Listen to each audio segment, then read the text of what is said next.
guys, this is Fonzie, not at dipyourcar.com. Today I have a project I'm really excited about. We're going to paint this car with the DYC dip kit. I have no idea what I'm doing, but I've watched a lot of videos on it, so let's give it a shot. We'll see how it goes. Eventually I was able to find another 92X that had been rear-ended and still had the front, so I put the silver parts onto the blue car, and now I had a two-color car. I was kind of thinking of these new Subaru VXs and their koi orange at DYC.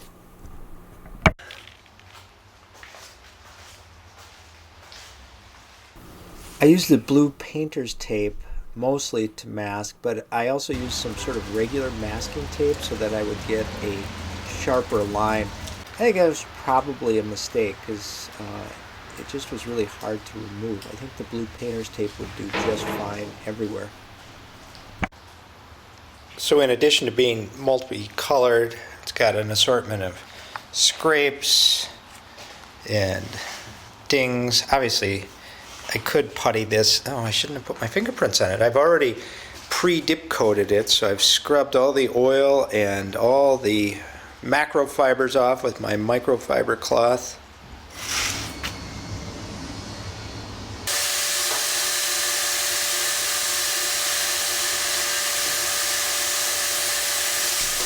Remember, like most of the things I do, I have never ever done anything like this before, so if I can do it, really anyone could do it.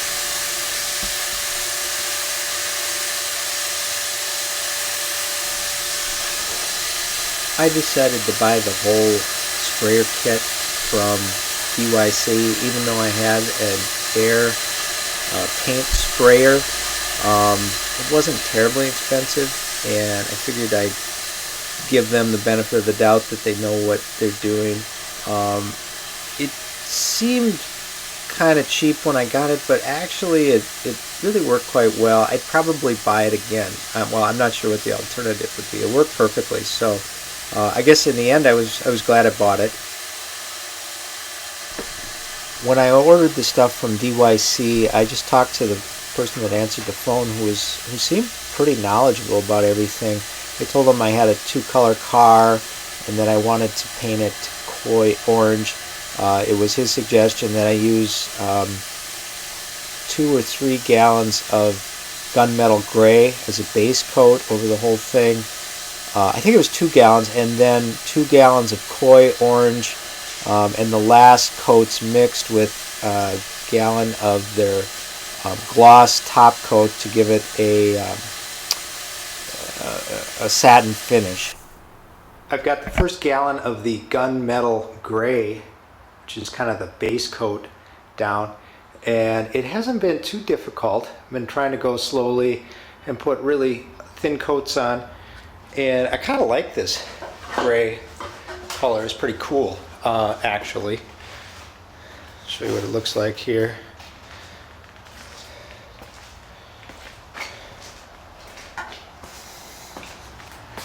It's nice to have it all one color.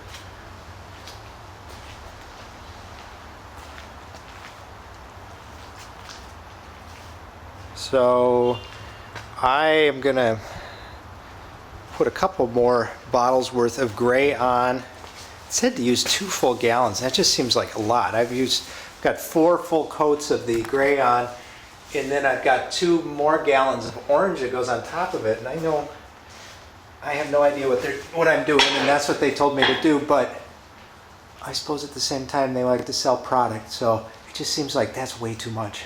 Well, we'll see.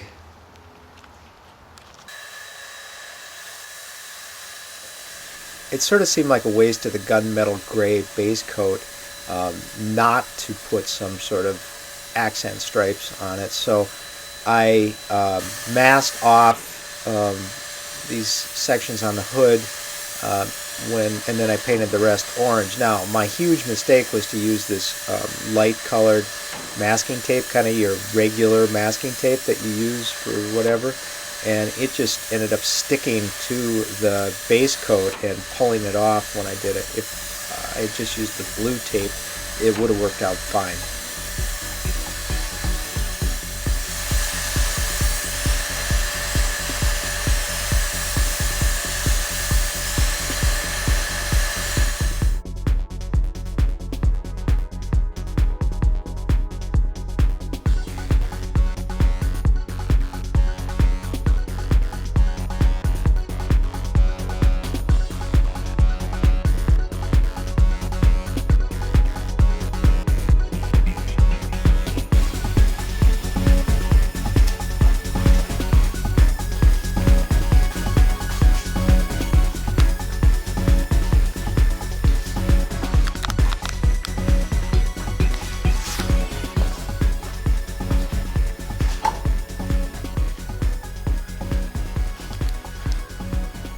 Yeah, I couldn't imagine doing this to my Ferrari, but for a car that you don't really care too much about, it looks pretty darn good. I did the satin finish, which means I mixed half a gallon of the orange with the high gloss top coat to do a few coats there.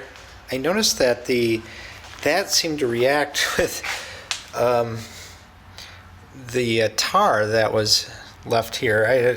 The tar had all gotten covered up by everything else, and then when I put that top coat on, it sort of ate through it. Interesting. Not that I care too much.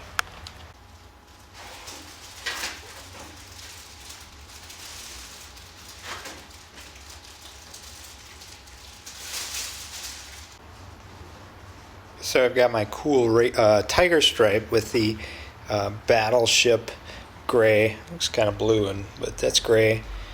Now, the problem I had is, well, here's a tip. Don't use regular masking tape. Use the blue stuff. Otherwise, you end up peeling it off. So what I am going to do, oh shit, I got a little piece there too. I think what I'm going to do is mask this out a little bit wider, and I'm going to spray it in gray and see if I can make that look a little better. I guess worst case scenario, just strip the whole hood and paint it orange, but I'll see if I can fix it. So it's about a month after I applied this stuff, and I am impressed that it's all more or less still sticking to the car. I run it through automatic car wash because we don't have any like manual ones here in Minnesota anymore, and it's winter, so I can't do it at home. And it didn't seem to harm it at all. It's a little dirty right now, but I can show you a couple of things though that I noticed. Now, a lot of these things are totally my own fault, but again, why I wouldn't do it to my own fancy car. You know, you can see the overspray here where I missed. I think you could chemically remove that, but it's not a big deal. The door handles, now unless you're able to hit it directly, the stuff doesn't stick, so there's no way to really get paint behind the door handle, and as a consequence of opening it every time, you end up peeling the little bit that's there off. I just took a razor blade and I cut it sort of nice and cleanly around here so that when I'm kind of careful to just grab it right at the back, you know? So it's going to be blue, the old color. I don't think there's a lot you can do about that. I'm not worried about it, but that's a thing. I did sort of a crappy job of pulling the tape off. You're supposed to pull it all off when it's wet. The thing is that this stuff dries really fast, like in a matter of a couple of minutes, and there's no way you can pull all of the tape off before it gets dry. I mean, there's just too many places I would have had to do that. So you end up with it's just kind of peeling back a little bit here. It may be because I didn't clean it well enough right along there either. Again, I fully acknowledge that was just my own fault, but you know, it is what it is. I don't really care. Again, some more overspray there, and obviously, you know, as you go inside, it gets thinner to no paint, and I'm not sure how. I suppose this, again, with some sort of chemical or whatever, you'd be able to remove all of this if you really wanted to take it back to its original state. Look at that, it kind of rolls up pretty easily, so maybe it wouldn't be that hard to get it all off. I'm not sure.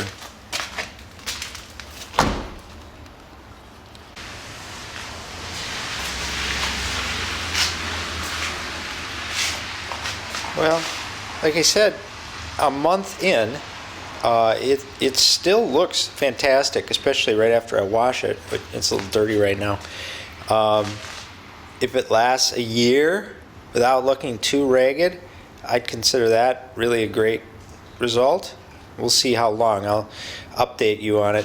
I can say this was probably one of the most fun projects that I ever did. When I do it again, I suggest that, well, I'm definitely going to drape off the garage here better. I kind of have, I think if you could get, just some 3 mil plastic and drape it around, that would keep, there was kind of an orange haze on everything inside the garage, so a little plastic would take care of that. It's not a big deal.